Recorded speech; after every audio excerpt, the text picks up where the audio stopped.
Pauline Cugney-Jardin ist eine französische Künstlerin, die in Berlin und Rom lebt.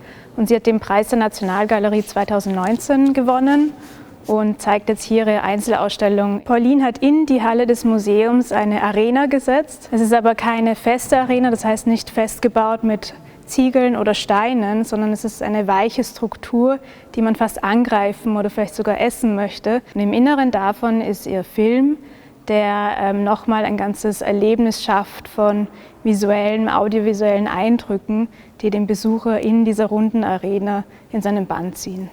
For one of the very first time, it's in the very middle of the editing that I conceived the space, and it was really exciting, I must say, because once I knew that I will mix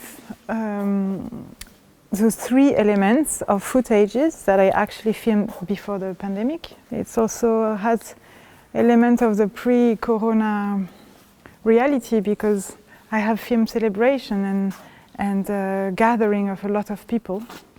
So once I knew I will deal with by editing those things and thinking of the violence content in the footages, as well as the pleasure and the celebration, then I come up with this idea of using the arena like the very antique place of enjoying the spectacle of death and making this not a real one but a film set, but not only giving to this arena the aspect of something you could eat and something you could touch, or you would like to touch, or you would like to absorb, and so adding a centrality to the surface of this architecture. Wir sind schon in den finalen Zügen des Aufbaus, das heißt, die Außenfassade steht, die Innenverkleidung des Raums. Jetzt bauen wir gerade den Screen auf, wo der Film drauf projiziert wird. Das ist ein 4x6 Meter großer Screen. Die Aufgabe ist insofern komplex, da sehr viele verschiedene Teams zusammenarbeiten, von Technik bis künstlerischem Team.